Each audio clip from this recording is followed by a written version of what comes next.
رجل اما قوما وهم به راضون او كما قال علیہ الصلاۃ والسلام۔ قابل احترام علماء کرام و ائمہ اعظام، اسلام قبول کرنے کے بعد ایک مومن کے لیے سب سے بڑی اور اہم ذمہ داری، ایک مومن کے لیے سب سے اہم جو فریضہ لازم ہوتا ہے وہ نماز ہے۔ آپ حضرات بخوبی جانتے ہیں کہ نماز دین کا ایک بنیادی ستون ہے، نماز بندگی کی جان ہے، نماز ایک ایسی عبادت ہے کہ رب کی فرمانبرداری کی پہچان اس سے ہوتی ہے۔ ایسے اہم فریضے کے سلسلے میں جو بندہ نماز میں رب اور بندوں کے درمیان ترجمان ہوتا ہے وہ امام کہلاتا ہے۔ بہت سارے ائمہ حضرات امامت کی عظمت کو باوجود جاننے کے اپنے دھیان میں نہیں رکھتے، اس کا احساس نہیں رہتا، محض ایک جگہ خدمت کرنے کا ملازمت کا موقع سمجھتے ہیں، حالانکہ یہ بات بالکل غلط ہے۔ امامت عین سنت ہے۔ حضرت مولانا مفتی اشرف علی صاحب رحمۃ اللہ علیہ ہمیشہ فرمایا کرتے تھے کہ حضور پاک علیہ الصلاۃ والسلام کے زمانے سے لے کر آج تک کوئی سنت بغیر کسی تبدیلی کے تغییر کے چلی آ رہی ہے تو وہ منصب امامت ہے، امامت والی سنت ہے۔ حضور پاک علیہ الصلاۃ والسلام کے زمانے میں اتنی ہی رکعتیں فرائض میں پڑھتے تھے جتنی آج پڑھ رہے ہیں، وہی رکعتیں ہیں، وہی نمازیں ہیں، اور وہی قرآن ہے، وہی قرات ہے، وہی تجوید ہے جو حضور پاک علیہ الصلاۃ والسلام کے زمانے سے چلی آ رہی ہے۔ اور حضور پاک علیہ الصلاۃ والسلام کے بعد صحابہ کرام نے مسلمانوں کو نماز پڑھ کر عملی طور پر بتلایا کہ آقا علیہ الصلاۃ والسلام کی نماز ایسے ہوا کرتی تھی، تو معلوم ہوا کہ امامت یہ سنت متواترہ ہے۔ حضور پاک علیہ الصلاۃ والسلام اگر سفر پر ہوتے یا بیمار ہوتے تو کسی کو نائب بناتے، ورنہ آپ صلی اللہ علیہ وسلم کا معمول ہمیشہ آپ ہی امامت فرماتے تھے۔ تو امامت کوئی معمولی منصب نہیں ہے، یہ سنت متواترہ ہے۔ امام مصلی پر کھڑے ہوتا ہے تو وہ گویا حضور پاک علیہ الصلاۃ والسلام کا نائب اور خلیفہ بنتا ہے۔ امامت کی وجہ سے امام الانبیاء کی طرف اس کی نسبت ہوتی ہے، اس لیے ائمہ حضرات کو چاہیے کہ امامت کی عظمت کا احساس اپنے اندر پیدا کریں۔ موجودہ زمانے میں امامت ولی بننے کا ایک آسان راستہ ہے۔ امامت اس کے ذریعے سے امام سلوک کے راستے آسانی سے طے کر سکتا ہے۔ آپ حضرات بارہا سنے ہیں اور اپنے بیانات میں بیان بھی کرتے ہیں کہ جماعت سے پڑھی جانے والی نماز کا ثواب 25 گنا بڑھ جاتا ہے، اخلاص کی بنیاد پر 27 گنا اور اضافہ ہو جاتا ہے۔ جب امام مصلی پر کھڑے ہو کر قوم کی امامت کرتا ہے تو پچھلے جتنے مقتدی اس کے ہوتے ہیں ان کی نمازوں کے برابر اس کو ثواب ملتا ہے۔ مثال کے طور پر اگر 25 مقتدی ہیں اور جماعت سے پڑھی جانے والی نماز کا ثواب 25 گنا بڑھ جاتا ہے، کم از کم اسی کو لے لیں تو ایک نماز کا ثواب 100 کو 25 سے ضرب دیں گے تو ایک نماز کا ثواب 2500 ہو جاتا ہے۔ تو امام ایک نماز میں مصلیوں کی، مقتدیوں کی، قوم کی امامت کرتا ہے تو اس کو صرف ایک نماز کے پڑھانے پر 2500 نمازوں کے برابر ثواب اس کو ملتا ہے۔ دن میں 5 وقت کی نمازوں کی امامت کرتا ہے تو اس اعتبار سے 12,500 نمازوں کے برابر ثواب امام کو ملتا ہے، امامت کی وجہ سے مل رہا ہے۔ اس لیے ائمہ حضرات کو امامت کی عظمت کا احساس اپنے اندر پیدا کرنا چاہیے۔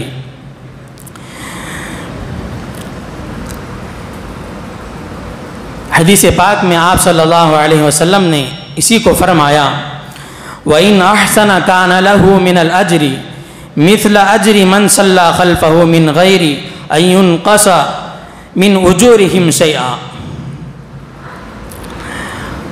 اب اگر ایسے میں امام سے غلطیاں ہو رہی ہیں، فرائض میں، ارکان میں، شرائط میں، واجبات میں، سنتوں میں، مستحبات اور آداب میں جو نقص پیدا ہوگا اس میں بھی وہ مقتدیوں کا ضامن ہوگا۔ ثواب تو مل رہا ہے، اگر وہ نقص پیدا کرے گا، نماز صحیح معنی میں آداب کی رعایت کرتے ہوئے نہیں پڑھائے گا، وہ نقص امام کو برابر ملے گا اور پہلے درجے میں ملے گا۔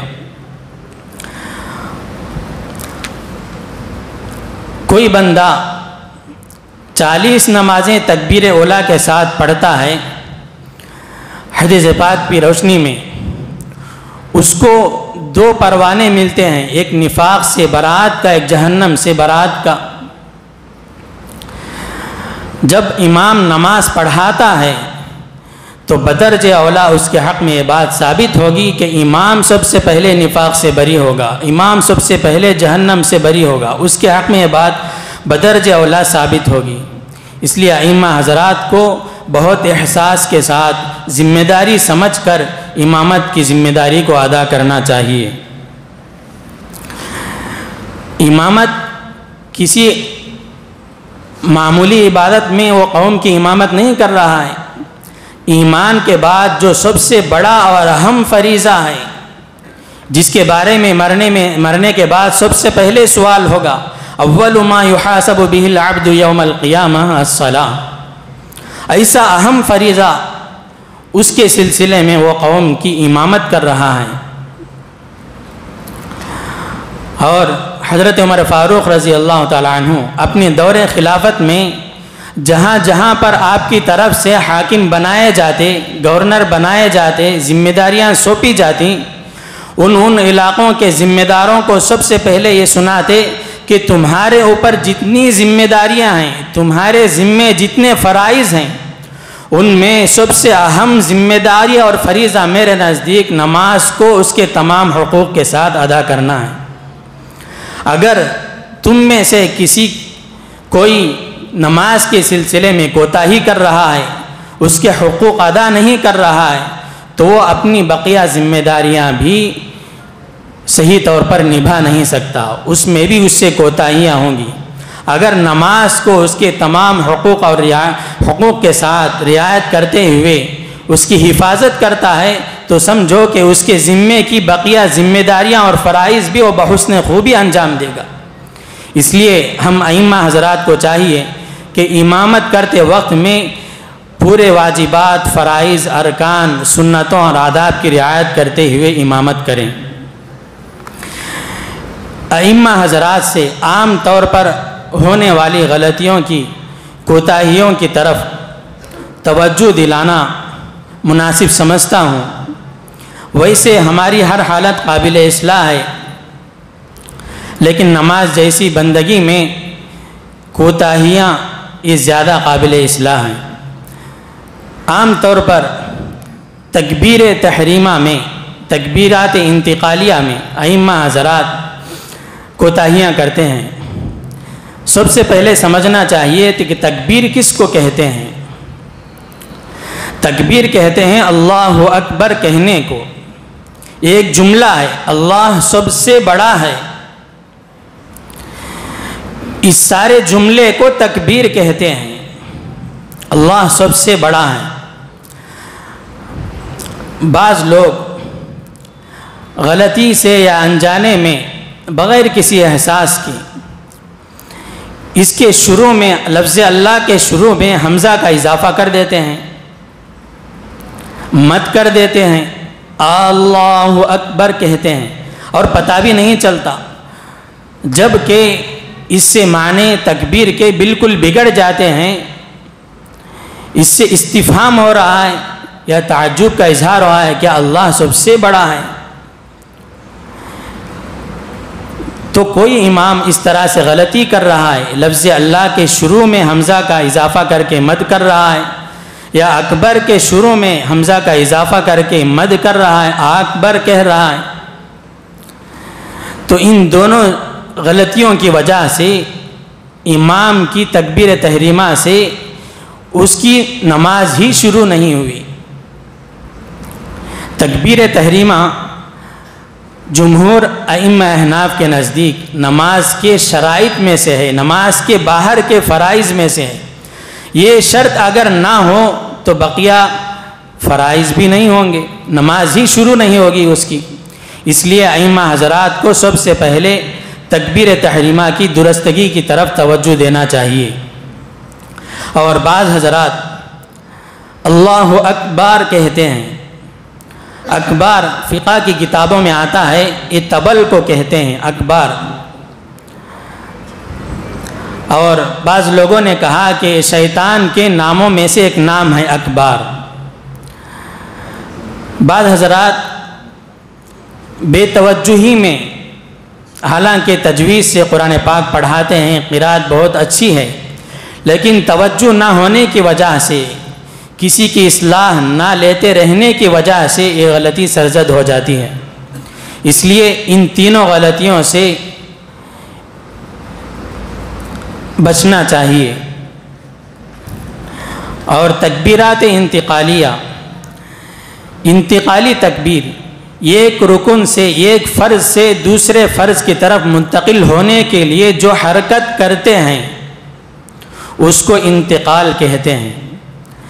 اس وقت میں جب حرکت شروع ہوتی ہے ایک رکن سے دوسرے رکن تک جانے کے لیے، جو حرکت شروع ہوتی ہے اس کے شروع سے حرکت کے ختم تک تکبیر کو ختم کر دینا چاہیے۔ اس کو تکبیرات انتقالیہ کہتے ہیں، حرکت انتقال کے وقت میں تکبیر کہنے کو۔ اس میں بھی عام طور پر غلطیاں ہوتی ہیں۔ بہت سارے ائمہ حضرات تکبیرات کے ساتھ حرکت انتقال شروع کر دیتے ہیں، جیسے ہی رکن کی طرف منتقل ہوتے ہیں اسی وقت میں تکبیر بھی کہتے ہیں۔ لیکن بعض ائمہ حضرات رکوع میں چلے جانے کے بعد تکبیر کہتے ہیں، اور بعض ائمہ حضرات رکوع میں جانے سے پہلے تکبیر پوری کہہ کر رکوع میں جاتے ہیں۔ یہ دونوں باتیں قابل توجہ ہیں، قابل اصلاح ہیں۔ اگر کوئی بندہ نابینا ہے، اب اگر امام پہلے تکبیرہ تحریمہ نہیں کہے گا بلکہ رکوع میں جا کر کہے گا تو نابینا کا مسئلہ ہو جائے گا۔ اگر وہ ضعیف ہے تو اور بڑا مسئلہ ہو جائے گا کہ ضعف کی وجہ سے اس کے رکن میں پہنچنے تک امام کا فریضہ انجام ہو گیا، تو اس کو رکوع نہیں مل رہا ہے، سجدہ نہیں مل رہا ہے۔ اگر کوئی زیادہ سننے والا ہے، اونچا سننے والا ہے، بہرا ہے، کوئی امام رکوع میں چلے جانے کے بعد تکبیر کہتا ہے تو اس کا بھی مسئلہ ہو جائے گا۔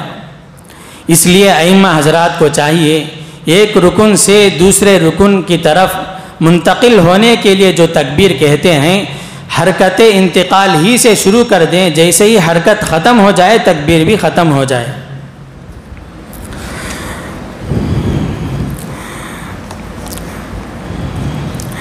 اور دوسری غلطی کوتاہی جو ہوتی ہے قرات میں، قرأت قرآن پاک کا ایک خاص حصہ جس سے نماز صحیح ہو جائے، اتنے خاص حصے کا ہر مسلمان کے لیے تجوید کی رعایت کرتے ہوئے سیکھنا، یاد رکھنا فرض ہے۔ ما تجوز بھی الصلاح کے مقدار قرآن کا صحیح ہونا ضروری ہے۔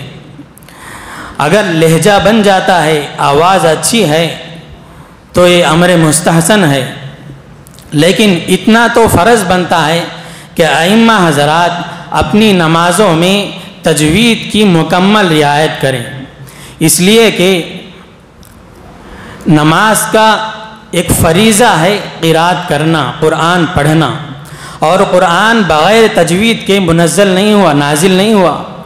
قرآن اترا تو تجوید بھی ساتھ میں اتری۔ تجوید کا موضوع اور اس کا حکم آپ حضرات جانتے ہیں کہ فرض عین ہے، منزل من اللہ ہے، اس لیے ائمہ حضرات کو خاص طور پر توجہ دینی چاہیے۔ وہ حروف جو عام طور پر تھوڑی سی توجہ کے ساتھ صحیح ہو جا سکتے ہیں، ان میں تو کسی بھی حالت میں غلطی نہیں کرنا چاہیے۔ بہت سے ائمہ حضرات لہجہ بنانے کے چکر میں یا جلد بازی کے چکر میں امامت کی عظمت کے احساس نہ ہونے کی وجہ سے قرأت میں غلطیاں کرتے ہیں۔ جیسے الحمد میں ہا کے بجائے ہا، ایا کا، اس میں تجدید کے بجائے عام طور پر لوگ غلطی کرتے ہیں ایا کا، تجدید کی طرف توجہ نہیں ہوتی۔ جہاں پر تجدید ہوتی ہے وہاں پر سختی ہوتی ہے، اور جہاں پر سختی ہوتی ہے حروف کے ادا کرنے میں کچھ تاخیر ہوتی ہے، تو اس لیے تجدید کے ساتھ ایا کا ادا کرنا چاہیے۔ اور نستعینوں میں بجائے سین کے بعض حضرات ثا پڑھتے ہیں، بعض حضرات صاد پڑھتے ہیں، اور مستقیم میں قاف کے بجائے کاف ادا کرتے ہیں، اور صراطہ کی صاد اس کا صحیح تلفظ نہیں کرتے۔ وللضالین میں ضاد کی ادائیگی میں مختلف ائمہ کے مختلف ادائیگیاں ہیں، کوئی دال کو موٹا پڑھ رہا ہے، کوئی ضا پڑھ رہا ہے، کوئی زا پڑھ رہا ہے، اس کی طرف بھی توجہ دینے کی ضرورت ہے۔ اگر ائمہ حضرات ان تمام غلطیوں کے ساتھ، اس طرح کی غلطیوں کے ساتھ نماز پڑھتے ہیں، قرأت کرتے ہیں، اگرچہ ان کی نماز ادا ہو جائے گی، لیکن بغیر تجوید کے پڑھنے کی وجہ سے وہ گنہگار ہوں گے، معذور سمجھے جائیں گے۔ اور بات ہے کہ کسی وجہ سے ان کو صحیح کرنے کا موقع نہیں ملا، پھر بھی ائمہ حضرات کو چاہیے کہ اپنا وقت فارغ کر کے نماز میں جو بارہا صورتیں پڑھتے ہیں، آیات پڑھتے ہیں، ان کی تصحیح کی طرف توجہ دینا چاہیے۔ بعض ائمہ حضرات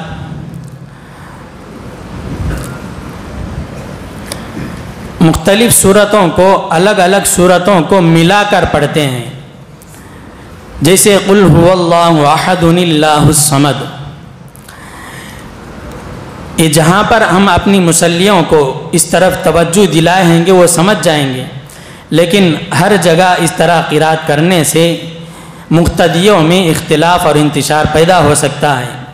اس کو تجوید کا قاعدہ نہیں معلوم ہے کہ تنوین کے بعد جزم والا حرف آ جائے تو وصل کیسے کرنا ہے، تو وہ سمجھے گا قل هو اللہ احد اللہ الصمد، اللہ الصمد سمجھنے کے بجائے وہ اپنی نمازوں میں بھی اللہ الصمد پڑھے گا۔ تو اس طرح سے قرأت کرنے سے بچنا چاہیے۔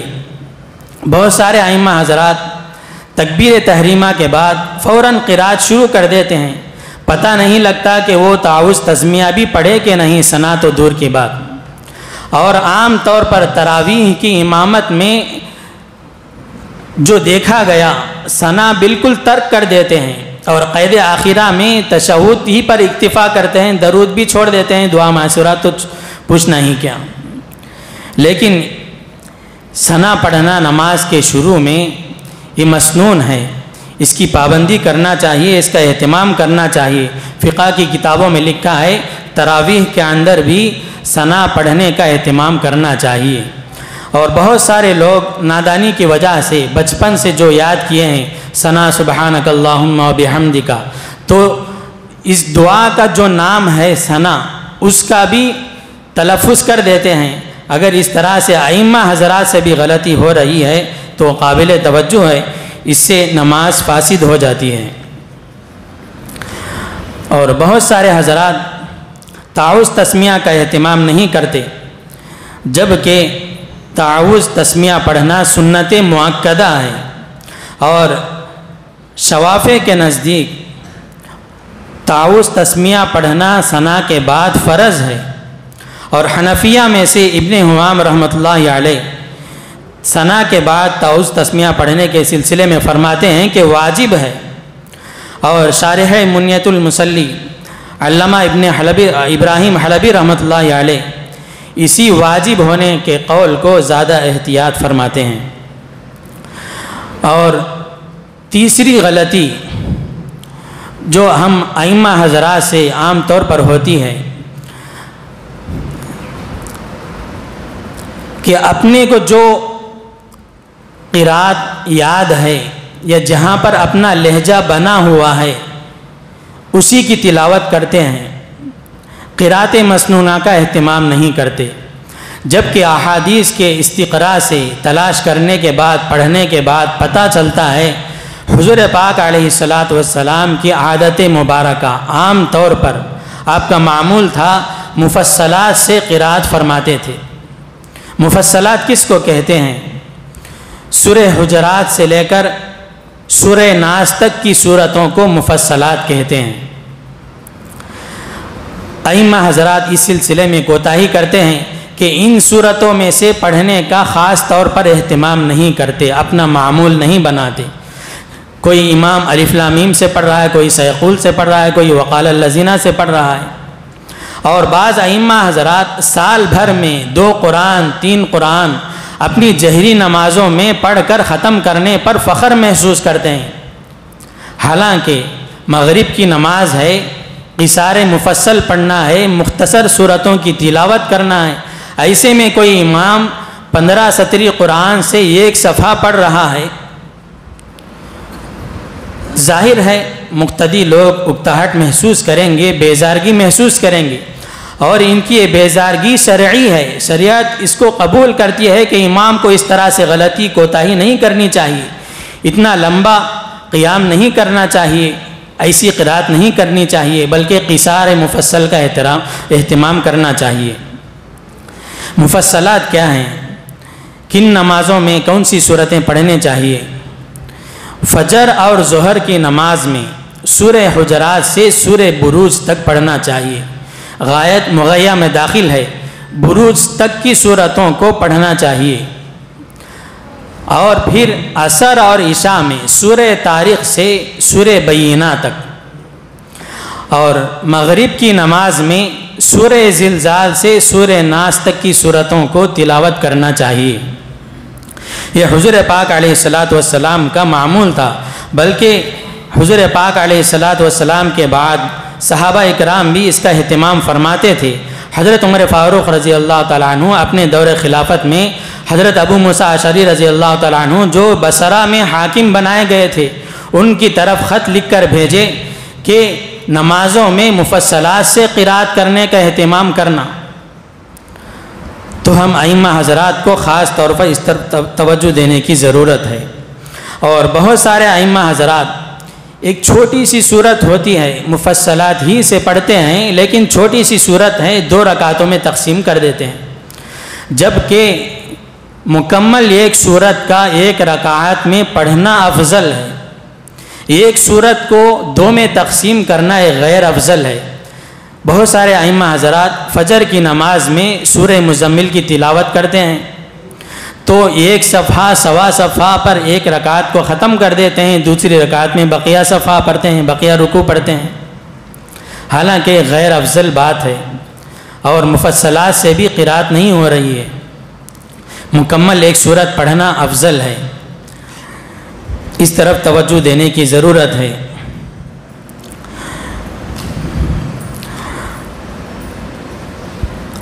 خاص طور پر نماز میں جو قرآن پاک ہم پڑھ رہے ہیں ان میں حروف کی ادائیگی کے ساتھ وقف کی، وقوف کی رعایت بھی کرنا چاہیے۔ حضرت تھانوی رحمۃ اللہ علیہ فرماتے ہیں تصحیح حروف جس قدر ہو سکے بقدر امکان، اور وقف کی رعایت کرنا، وقوف کا لحاظ کرنا جس قدر ہو سکے یہ واجب ہے، اس کی رعایت کرنا ہر مسلمان پر ضروری ہے۔ تو بہت سارے ائمہ حضرات حروف نفی پر وقف کر دیتے ہیں، جیسے لا تقنطوا من رحمت اللہ، تلاوت کرتے ہوئے پچھلے سے آیت پڑھتے ہوئے لا تقنطوا پر وقف کر دیے، یا لا پر وقف کر دیتے ہیں پھر تقنطوا سے ملاتے ہیں، یہ دونوں باتیں درست نہیں ہیں۔ لا تقنطوا پر وقف ہو گیا تو صحیح ہے، لیکن پھر وصل کرنا ہے، وقف کرنے کے بعد پھر وصل کرنا ہے تو تقنطوا سے وصل نہیں ہو سکتا، لا تقنطوا سے ملا کر پڑھنا چاہیے۔ بعض حضرات لم پر وقف کر دیتے ہیں، بعض حضرات لن پر وقف کرتے ہیں، یہ سب باتیں غیر درست ہیں، ان پر وقف کرنا صحیح نہیں ہے۔ اگر وقف کرنا ہی ہے تو پورے فعل پر وقف کرنا چاہیے، پھر اسی پورے مکمل فعل سے اپنی قرات کی ابتدا کرنا چاہیے۔ اور بعض حضرات مضاف مضاف الیہ میں مضاف پر وقف کر دیتے ہیں، وَجَعَلْنَاهُ هُدًى لِبَنِي إِسْرَائِيلَ، اب امام صاحب وقف کر رہے ہیں لبنی اسرائیل پر وقف ہو رہا ہے، لیکن وصل کرنے میں غلطی کر رہے ہیں، یا لبنی پر وقف کر دیتے ہیں، لبنی اسرائیلہ پھر ملا کر پڑھتے ہیں، یا ملا کر پڑھنے میں اسرائیلہ سے ملا رہے ہیں، لبنی اسرائیل مضاف کا اہتمام نہیں کر رہے ہیں، مضاف سے قرات نہیں شروع کر رہے ہیں۔ جبکہ ترتیل کے اندر حضرت علی رضی اللہ تعالیٰ عنہ فرماتے ہیں الترتیل معرفت الوقوف و تصحیح الحروف، ترتیل کہتے ہیں کہ وقوف کی پہچان بھی ہو اور حروف کی تصحیح اور صحت بھی ہو، ان دونوں باتوں کا اپنی قرات میں لحاظ کرنا ضروری ہے۔ اور چوتھی بات کہ تعدیل ارکان کا عام طور پر ائمہ حضرات اس سلسلے میں لحاظ نہیں کرتے، بہت ساری گڑبڑیاں ہو جاتی ہیں۔ تعدیل ارکان کہتے ہیں تمام فرائض کو، واجبات کو اطمینان کے ساتھ ادا کرنا۔ عام طور پر اس میں جو غلطیاں ہوتی ہیں، قیام میں قرات ہونے کی وجہ سے قیام جیسا فریضہ اس میں اطمینان ہو جاتا ہے، قیام کے بعد پھر رکوع کے لیے جاتے ہیں، رکوع سے اٹھنے کے بعد جو موقع ہوتا ہے اس کو قومہ کہتے ہیں،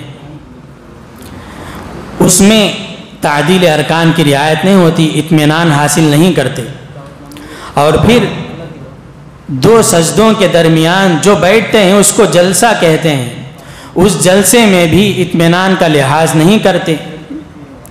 جبکہ رکوع کرنا فرض ہے، سجدہ کرنا نماز کے فرائضات میں سے ہے، اس میں تو سنت پر عمل چلا آ رہا ہونے کی وجہ سے عام طور پر غلطی نہیں ہوتی کہ 3 مرتبہ سبحان ربی العظیم پڑھتے ہیں، سنت پر عمل کرنے کی برکت سے رکوع ایک حق تک ادا ہو جاتا ہے، واجب طریقے سے، فرض کے طریقے سے ادا ہو جاتا ہے، لیکن قومہ میں عام طور پر غلطی باقی رہتی ہے کہ رکوع سے اٹھتے ہیں تو رکوع سے اٹھتے وقت میں سمع اللہ لمن حمیدہ تسمیع کہنا چاہیے، اور پھر یہ اس حرکت انتقال جو رکوع سے قومہ کی طرف آ رہے ہیں، اس حرکت انتقال میں تسمیع ختم ہونا چاہیے، اور پھر جیسے ہی سیدھے کھڑے ہو جاتے ہیں، مقتدی ہیں یا منفرد ہیں، الگ سے نماز پڑھ رہے ہیں، ان کے لیے ربنا لک الحمد کہنا چاہیے،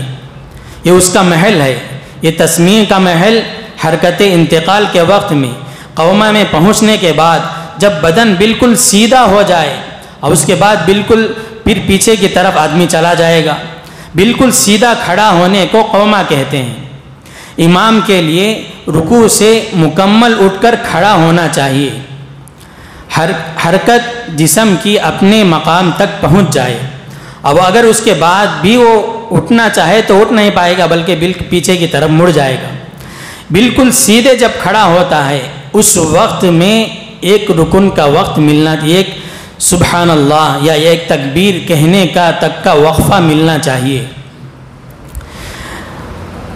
جلد بازی کی وجہ سے امامت کے دوران تو اس کی ایک تک رعایت ہو جاتی ہے، لیکن اپنی انفرادی نمازوں میں عام طور پر ائمہ حضرات سے بھی اس کی رعایت نہیں ہوتی، کوتاہیاں ہوتی ہیں کہ ابھی قوما نہیں ہوا کہ سجدے کے لیے جھک رہے ہیں، تو تعدیل ارکان نہ ہونے کی وجہ سے 4 مکروہات بیک وقت نماز میں جمع ہو جاتے ہیں کہ تسمیع کا سمیع اللہ لمن حمیدہ کہنے کا جو موقع تھا، جو محل تھا، وہ محل نکل گیا۔ ربنا لک الحمد کہنے کا جو موقع تھا، وہ موقع آگے پیچھے ہو گیا۔ پھر تکبیر کہنے کا جو موقع تھا، وہ موقع اس سے آگے بڑھ گیا۔ تو سنتوں کی رعایت نہ ہونے کی وجہ سے، تعدیل ارکان اور اطمینان کا اہتمام نہ ہونے کی وجہ سے نماز میں بہت ساری مکروہات جمع ہو جاتے ہیں۔ مکروہات کے اوپر مسلسل عمل کرتے رہنا یہ گناہ کی بات ہے۔ امام ایک فضیلت والی عبادت، اہم عبادت میں لوگوں کی امامت کر رہا ہے، ایسے میں اس سے جانے میں یا انجانے میں ایسی کوتاہی ہو رہی ہے جو شریعت کی نظر میں گناہ ہے، تو امام کے لیے یہ زیبا نہیں ہے۔ آپ علیہ الصلاۃ والسلام نے فرمایا، ان سرکم، اگر تمہیں مسرت ہو کہ تمہاری نمازیں، ان تقبل صلاتکم، کہ تمہاری نمازیں مقبول ہوں، تو تمہیں چاہیے کہ تمہارے امام بھلے ہوں، تو بھلے لوگوں کی تمہیں اقتداء کرنی چاہیے۔ ایک متقی صاحب شریعت سنتوں کی پاسداری کرنے والے کی امامت کا ثواب مقتدیوں کے نماز پڑھ بھی ہوتا ہے۔ اگر امام کے اندر فسق ہے نماز کے باہر والے باتوں میں، یا نماز کے اندر کی کوتاہیوں کی وجہ سے، یہ بھی تو فسق ہے، تو فاسق کی امامت میں مقتدیوں کو وہ نماز کا ثواب اتنا نہیں ملے گا۔ اس لیے ہم ائمہ حضرات کو چاہیے کہ ہم اپنی نماز کے ظاہر کو بھی بنائیں اور باطن کا بھی لحاظ کریں۔ عام طور پر جہری نمازوں میں ائمہ حضرات قرأت قرآن کی جہری قرأت کی وجہ سے اہتمام سے نماز سکون کے ساتھ پڑھتے ہیں، لیکن وہی ائمہ حضرات جب سری نماز پڑھاتے ہیں تو پتہ چلتا ہے کہ مغرب کی نماز پڑھا رہے ہیں بالکل تیزی کے ساتھ۔ ابھی تکبیر تحریمہ شروع ہوئی، ابھی رکوع میں چلے گئے، مقتدی بھاگتے ہوئے وضو کرتے ہوئے آتے ہیں کہ کہیں گر نہ جائیں، بالکل جلد بازی کے ساتھ سری نمازیں پڑھتے ہیں۔ اور ایسے ہی اپنی جماعت سے پڑھی جانے والی نمازوں میں جماعت کی وجہ سے تو اس میں ایک حد تک اطمینان سے پڑھتے ہیں، لیکن انفراداً جب نماز پڑھتے ہیں بہت ساری جلد بازی ہوتی ہیں، اور جب جلد بازیاں نماز میں آ جاتی ہیں تو خشوع و خضوع ختم ہو جاتا ہے، سنتوں کی بلکہ فرائض اور واجبات تک کی بھی رعایت نہیں ہوتی۔ اللہ سے دعا ہے کہ اللہ تبارک و تعالی ہم سبھی لوگوں کو تمام جہری اور سری نمازوں میں اور اپنی خلوت کی، اپنی جلوت کی نمازوں میں ایک اطمینان سے سنت کے مطابق اہتمام کرنے کی توفیق عطا فرمائے۔ وآخر دعوانا الحمد للہ رب العالمین۔